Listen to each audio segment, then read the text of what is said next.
Yes, getting better at communication, especially as an introvert, is extremely easy and simple. And with these three steps, I can guarantee you, as an introvert, will skyrocket your progress within the social game because it sure did help me a lot. See, for the past 7 years, I've been looking for the best thing, best formula for my social game because I was this shy, awkward, really weird person. I wasn't really weird, but I was left out from each conversation. And I couldn't make anything out from the social gatherings. So each day I went back home thinking, what am I missing? What can I do to make my interactions better? How can I level up my social game? Like how can I at least enjoy the company I'm in? Everybody's having fun. Why am I in my own head? And why aren't people giving me the attention I thought I deserved? After each interaction, I came back home to actually analyze and find out what was the missing piece of the puzzle. And I couldn't get it.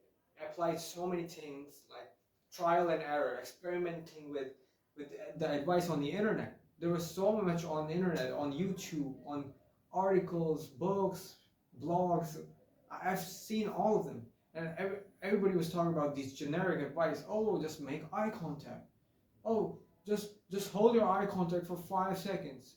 But don't look like a creep. Have the perfect body language. I did all of that. None of this worked because see, there is a spectrum of confidence. There's this level of there's this there are certain levels when it comes to social interaction. And it's like from level 1 to level 10. And with each level, the tricks or the knowledge that you apply hits differently. It's like a puzzle, but with each level there is a different piece of puzzle with different shape. And you cannot have the same piece of puzzle for level 9, which would be similar for level 1. So I was at really rock bottom with level 1. And these three things were really the knowledge I wanted at level 1 or level 2 even. And the advice I was looking for, it was kind of like for level 4, level 5, make eye contact. I was making eye contact, but I was in my mind the entire time. Like, it didn't work. All the advice that was on the internet didn't work for a level 1 or level 2 person. And I had applied it to test it out, didn't work, failed every time. That's why it took me 7 years to teach you what I'm about to teach you. So buckle up. I'm your coach, Rohan Server, and I am your confidence coach, teaching you personally with each video and coaching you just so you get above the levels and eventually get to that precious level 10, which is the utmost charismatic, charming leader that society wants. People want to be friends with this guy. People want to hang out with this guy. People want to feel his presence. And companies want to give promotion to this guy. This guy is a leader. This guy makes a good businessman. This is what you want to strive for. This is a best. He has all the good attributes when it comes to social interactions because he can contribute so much to the society.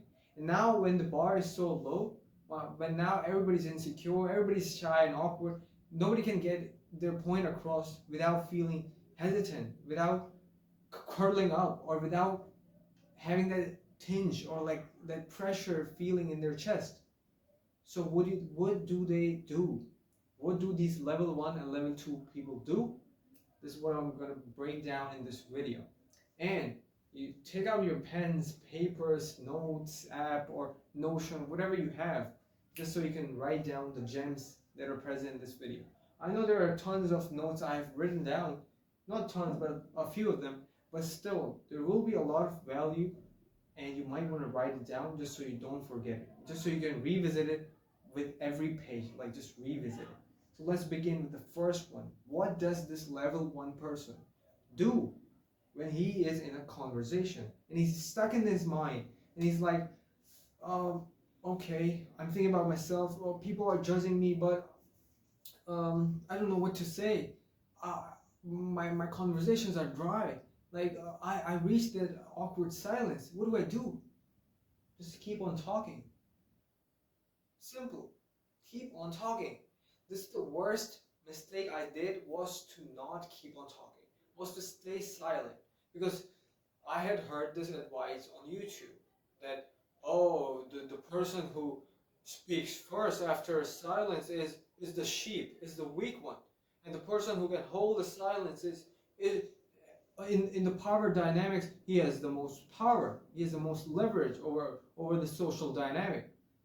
With these type of advice, my brain was indoctrinated, and I was just silent, thinking that I was pulling up Tommy Shelby by being silent, by holding eye contact, when in reality everyone in my friend group didn't even respect me. I could tell, didn't even give me attention.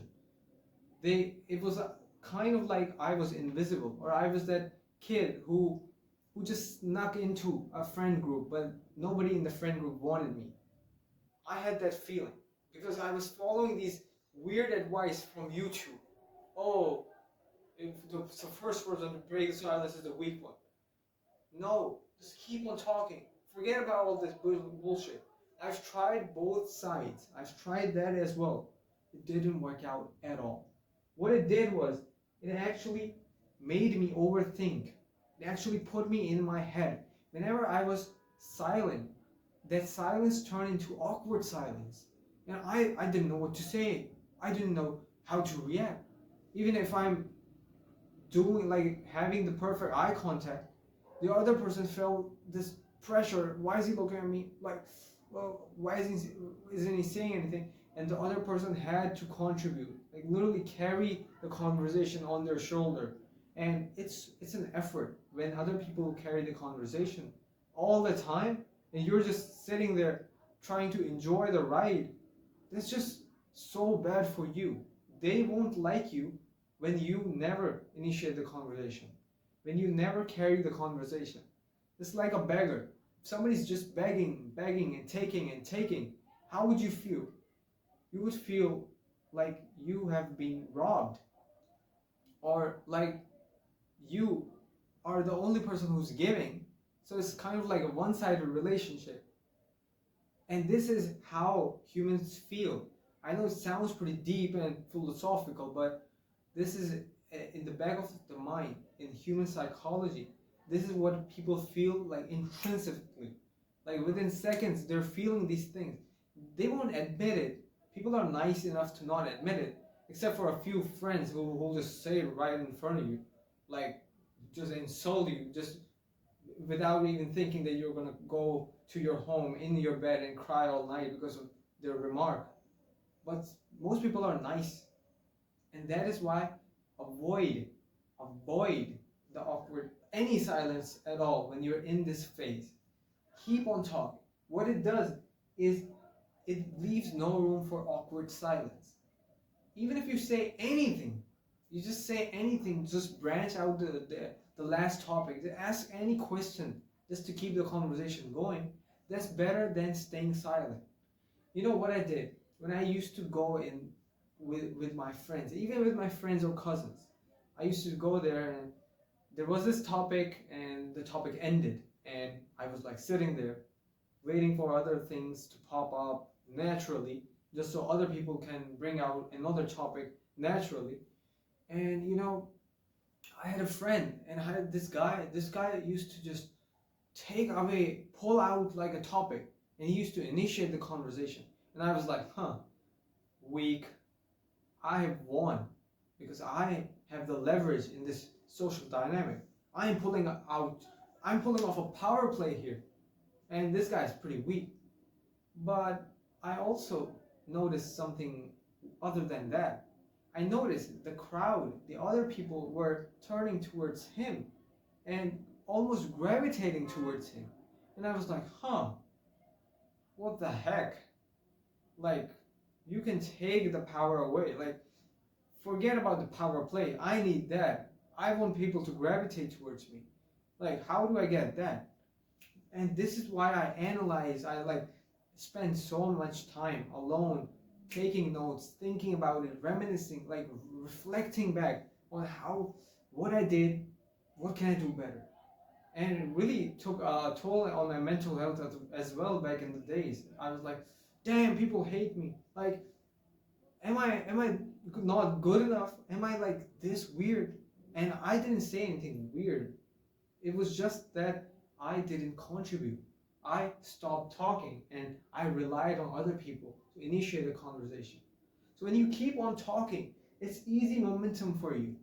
It's easy. You can ask about like, I just got a new car. Oh, a new car, okay. You know the new car smell when you just open up the car. Oh yeah, I know about that. And okay, what model was that?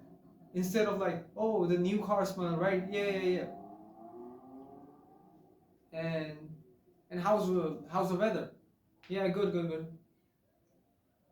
And how's work?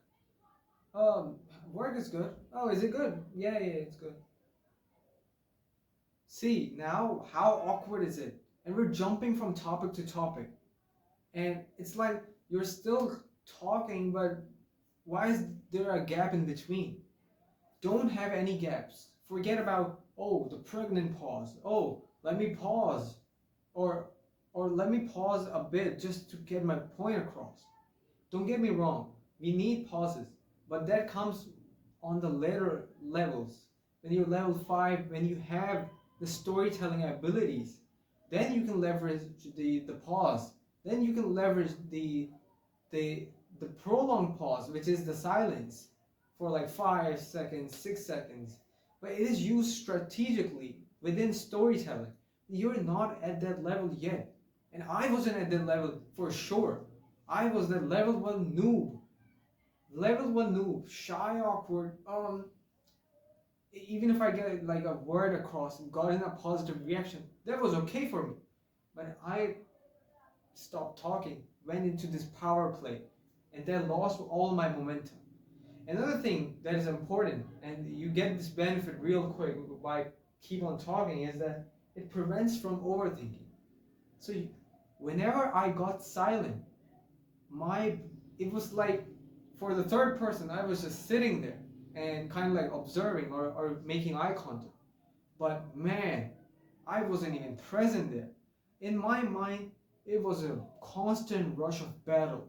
There was voices in my head like, oh, what are they thinking of me? Are they judging me negatively, or do they see a pore on my face? Do they see the new pimple on my face? Is my hairstyle okay? Or if somebody looked down or at my clothes, then I would just be insecure about my clothes. Like, is there any dirt on my clothes? Like, whenever I was silent, my mind ran like a crazy madman. My mind was ringing. There was alarms. There were voices.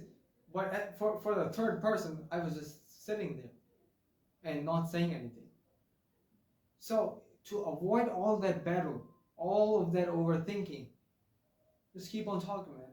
Just keep on talking.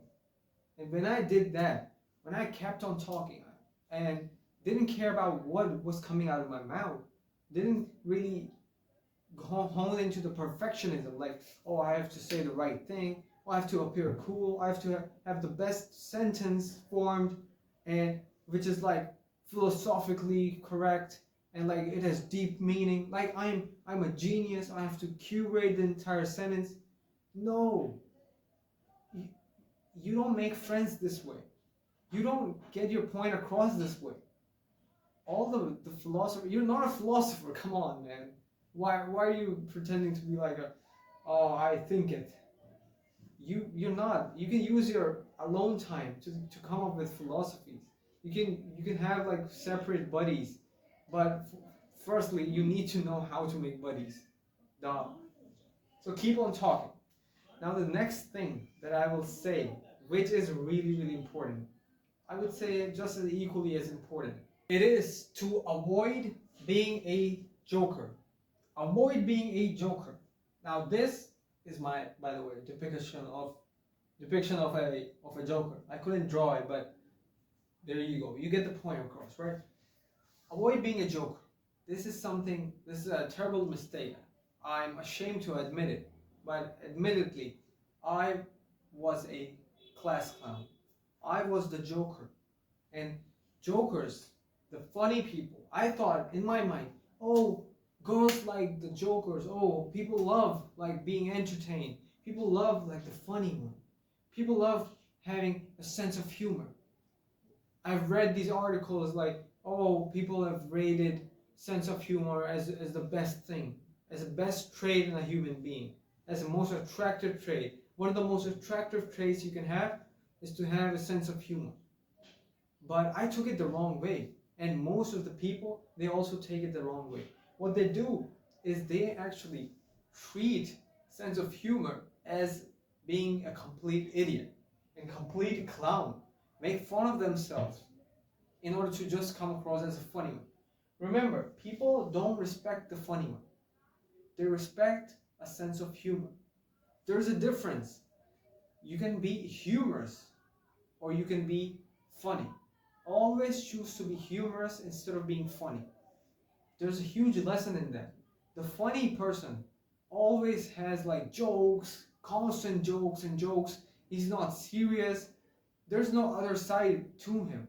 You know those memes where there's a person sitting like all sad and just reminiscing or like being a philosopher, and the caption says the funny person at 3 a.m.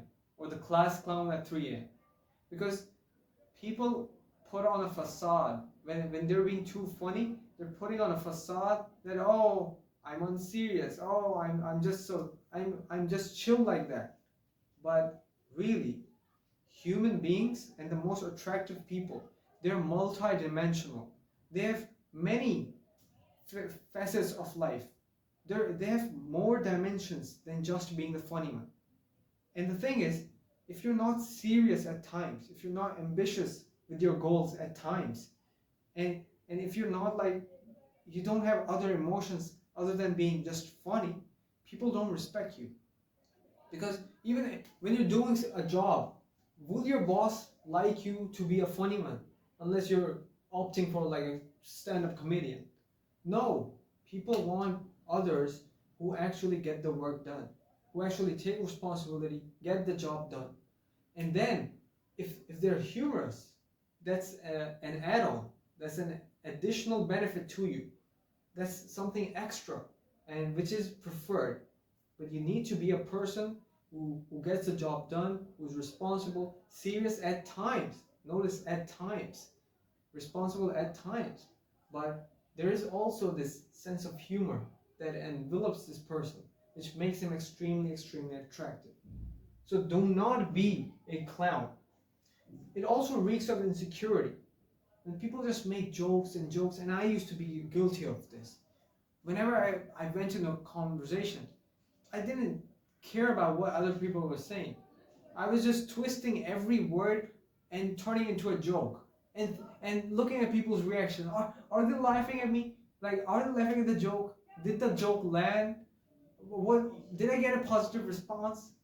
And for initially, I did get a little bit of positive response. But then there was another person in the group, and he used to make like a little bit of humor. He had a little bit of humor, but he was a good listener. He cared. He had the conversation going. He kept talking, and then there was an add-on, as the humor as an add-on, and people gravitated towards him. This is the same guy I'm talking about, by the way. The same guy who initiated the conversation, who kept talking while I was using silence as like a power play. People gravitated towards him. I was like, huh, there's something I need to learn from this guy. This was the first lesson. Second one, avoid being a joker. I was the funny one. And I was like, wait, I'm making these amazing jokes. I actually studied kind of like stand-up comedians, how I can make or land jokes, how I can write proper comedy, like how I can be like spontaneous with my comedy or my comic timing, or how can I improvise. But the thing is, if you are not a stand-up comedian, or if you're just hanging around with losers, you won't get the attention that you're looking for. Sure, if you're just hanging around with loser friends who just laugh out loud every night and think that this is some sort of play and they're being fulfilled by it, they're just wasting their life away and just laughing it away.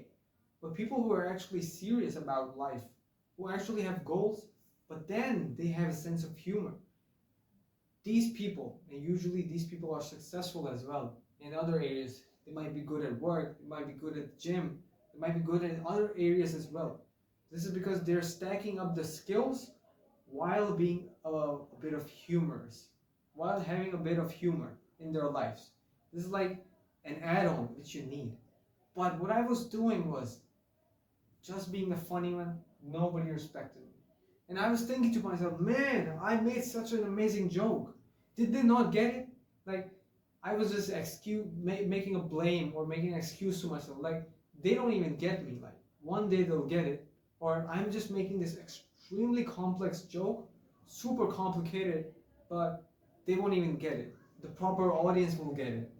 And the thing it was, I was just focusing on me, my jokes, and how can I be the funny one without actually having other attributes to myself, without having any ambition or goals or like a serious aspect to my life. I thought that being serious was something that, how can I say this? I thought being serious was boring. That all these the people who are serious all the time, and even if they make like a few jokes, even if they are humorous a little bit, I thought they were plain downright boring, and I disassociated with them. I was like, I'm never gonna be like these boring people. I'm exciting, I'm playful, I'm different. And no matter how much I tried to convince myself of this lie, I was literally buying myself into a lie. And and then I had to change it. Now what I do is I inject a bit of humor just to just to alleviate a bit of tension, just to reduce the tension and increase the comfort zone or the comfort level of the people. And people enjoy. Now I'm not even thinking in terms of a stand-up comedian. Now I'm not even making like this super complex joke, which I know, by the way, if I do it on like a platform and I'm a stand-up comedian and people are there just to laugh, I know I would have the entire crowd laughing. They're gonna be like, this is the best joke, this is the best comedian ever. But in a natural, normal conversation, now I don't even do that, and I'm getting the responses which are so positive, which are which which were the reactions I wanted back then. I was like, oh man, if I get this type of reaction, like man, if I get like people laughing at me, people enjoying me, give me a high five. People didn't give me a high five. I was craving that so much back then. I was like, oh man, that would be the highest level of achievement. Like smiling is level one, laughter is level two, and then people like rocking back and forth while laughing, losing it level three, and level four is like high five and losing it. So I was like looking for these all kind of reactions. But now I get those reactions by simply just injecting a bit of humor and not thinking myself as a comedian or as a joker, really. And also avoid being edgy. This is something I did. Really, really, really. I don't. No edgy. Don't be an edgy person. I had this belief that, oh, if I was edgy, I would be polarizing and the right crowd would love me, and and if I made like these edgy jokes, then people would be like, damn, he's so brave, he's so straightforward, he's just so blunt, and like they'll respect me, and then they'll look up to me, they'll gravitate towards me. But what ended up happening was that I was at this level one or level two stage. Now, this is a really, really crucial stage, and even more than crucial, it's a really fragile state because you're building up your confidence. You don't have any game right now. You don't have any social skills. You don't have any confidence to like be secure. This at this point, most of the people are really insecure. They have like fragile beliefs about social interactions. And if you make any mistake at this point, it's so easier for you to just fall off, avoid social interaction, and say that okay, I I don't even like to have friends. Like this world isn't for me. I I I'm a different being. I love spending time alone. These are like, this is why you need to hone in on this level 1 and level 2. This is the really, really risky stage. So don't be risky by making yourself edgy. I remember I used to make like these downright edgy jokes. Really, sometimes they were dark jokes, and I was like, oh, I did a pretty good job. Like, I am being blunt and brave with this. And people were like giving me all sorts of negative reactions. And to be honest, my confidence was crushed. With each interaction, instead of feeling positive, instead of gaining a little bit of positive feedback, I was getting like negative feedback, which crushed me even further, crushed me further. With each conversation, I was like, okay, I'll try an even darker joke, like just so I'm brave, just so I can put my point across, just so because I'm being authentic. But see, this is not the stage to present these edgy jokes. The comfort level is down low and maybe like 10% because you're not as good. When you're good, when you're 80% with the comfort level, you get away with anything. If you're 80% or more with the comfort level, people have this comfort level with you that, I'm so chill with this guy, that you can just get away with anything. I had made same kind of edgy or dark jokes with people who now I have like an 80% comfort level or more. And I just get away with it. They just laugh it off. They enjoy it now.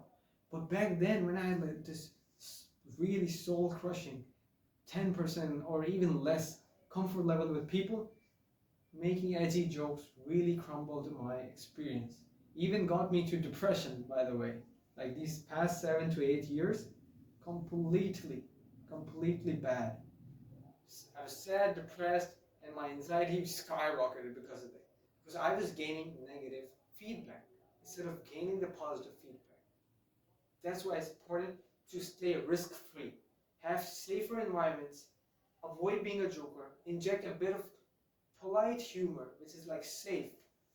Be safe at this level because it is needed for you. Now, the third thing is, now you might be like, when you read the keep on talking, now you might be like, but how do I keep on talking? What do I say? This is where the childlike curiosity comes in. See, when you're actually thinking in terms of a child, notice how children behave. Like they see a cloud and they're like having 10 different questions. Why is the sky blue? Why why do I see cereals in the sky? Like why do I see cotton candy floating above the sky? And why is that cloud shaped like a dinosaur? Like they have so many questions after questions. Why? Because they're guided by curiosity. They're just like a cat who is naturally curious. So you need to have the same level of curiosity. Have childlike curiosity and insist on asking questions. But what I did was I asked question after question after question, and it felt like I was interrogating the other person, and everybody was like, oh, why do you need to know this? What I feel interrogated. Nobody wants to feel interrogated, by the way. And this was the mistake I was making. I was like, okay, but I'm curious. Why aren't they gifting my curiosity? It's because you're overdoing the questions. What you need to instead do is follow a formula that I came up with, which is general context, use a statement, followed by a question. Now, this general context could be anything. For example, if you meet somebody and you're like, they say, oh, I'm wearing a coat, and you can be like, ah, oh, you're not one of those detectives, are you? So you're making a general context. You're giving a statement first. Oh, you're one of those detectives, or you're styled. You're looking like one of those detectives. Then the question, are you? Boom. First, you're making these statements which like puts the guard down for people. Then when you ask the question, it shows that you're interested, it shows your curiosity. And this is the most amazing thing. Even if you have no clue about what we're talking, if you're watching kind of like if you don't know the taste of coffee, but you've heard it somewhere, like I know you might know the taste of coffee, but let's say there's a special drink with gold flakes in it, and you've seen it on the internet, but somebody else is talking about, oh, have you seen this delicious drink with gold flakes in it? And and do you know the taste of it? And you would be like, well, yeah, I've seen this YouTuber, and he said like it is pretty dang amazing, and it tastes like chocolate. Are you gonna go and try it because you're asking about it? Boom. General context. You give the statement first, then you follow it by a question. So you meet somebody on the street. Instead of saying, "Ah, what do you do for work?" they give the answer, uh, uh, like, what skills do you have? They give the answer, "Oh, where do you live, by the way?" They give the answer, but they're feeling this tinge with every question. They're gonna give you the answer. Most people are polite enough to give you the answer. They're feeling this tinge, like, oh, with each question, there's a burden on top of their shoulder being put on and on. And then you ask, like, are you married? Do you have a girlfriend? Where do you live? Okay, like, how are you from here originally? Oh, okay. You look Asian, by the way. So it's like question after question. You can really do the same thing, ask the same questions, but lower their guard, increase the comfort level by giving a general context first. So, for example, you say, "Oh, what do you do for work?" "Oh, I'm a software engineer." "Ah, uh, I've heard, like AI is coming for your ass." And like, are you scared with the AI? I've heard AI is coming for your ass. Are you afraid of AI? Now you're actually giving them one thing first. Even if you give the statement first, it's gonna be a heck of a comfort level for you, and he's gonna respond positively with just one statement. And one statement just breaks apart the tension. And so it would be like with three questions. If you ask back to back, it would be like, "What do you do for work? Uh, is AI gonna replace your work? Where are you from originally?" So they're feeling this change with every question. But when you're like, "What do you do for work?" "I've heard AI is going to replace these jobs." "Oh, you've heard." "Oh, it's something you're contributing to the conversation. You're adding by giving a statement." "Ah, okay. So the spotlight isn't on me." "Okay. Oh, it's a good back and forth." "Okay, okay.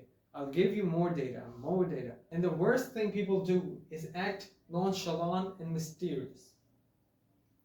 I've been guilty of this for such a long time. I thought that being mysterious, being this cold person, this cold-hearted person who is edgy, mysterious, nonchalant, is the shit, and I'm gonna be respected for it. And I'm Tommy Shelby. I wanted to be like Tommy Shelby back then, and I want to be respected like Tommy Shelby. I want people to gravitate towards me like Tommy Shelby. But guess what? That shit doesn't work unless you build a reputation and people are fearing your power, and you have like people fear you. But there are two options. People can either fear you or love you, or in some cases both. But you actually want to optimize for love instead. So acting mysterious, acting cold, they won't build you the foundation of relationships. They won't get you any bonds with people. Like, you want to have good relationship with people if you're acting all mysterious and they don't even know about your life. And they don't even know who you are as a person. Think about it. You watch any movie. Why even Tommy Shelby, let's say. He's cold and mysterious. as a character, but you know all about his life. That's why you love him. If you meet somebody, even today, if there's a Ferrari going by, and you're just looking at the driver, and he comes across and he's just walking with his like Rolex, he's wearing expensive clothes, designer clothing, he's wearing flashy jewelry, and he's all tatted up, you're gonna have a negative perception of him. But if this is the same person who's a celebrity that you follow, then it's gonna be different. It's like you know the entire life story of the celebrity, and you love the celebrity, and now you know every breakthrough moment of the celebrity, where the transformation was, how he hit rock bottom and still managed to make so much money and fame. You know the entire transformative story. So this person's, your perception of this person would be completely different. You would love him after knowing about his life. But if somebody's like acting aloof, acting all mysterious and cold, and you don't even know him, you wouldn't care to know him even further. You would hate him, outright hate him. That's what people did for me. I was like this mysterious person, and I'm cold hearted, and I'm like nonchalant. But nobody got to know the real me. I wasn't authentic. I was hiding parts of myself, even when there was these sparks in the conversation where I could mention my story, mention my opinions, my thoughts. I I didn't, and they don't. And they still don't know my opinions, my part of the story. And I had friends who like used to say, like, you don't contribute in discussions, like, and they were all like discussing things, whatever happened on the news, whatever was the new meme, they were discussing it, and I was like, huh, I won't discuss it because I'm a mysterious guy. I keep it with my own self. Like I'm the lone warrior. Like I had all sorts of these weird beliefs. That's why you have to like pour out the bucket of what you already know before you start to fill up the bucket with the new knowledge, which will help you, especially if you're level 1 or level 2 in the social game or like social intelligence journey. So no more acting nonchalant or mysterious or cold-hearted.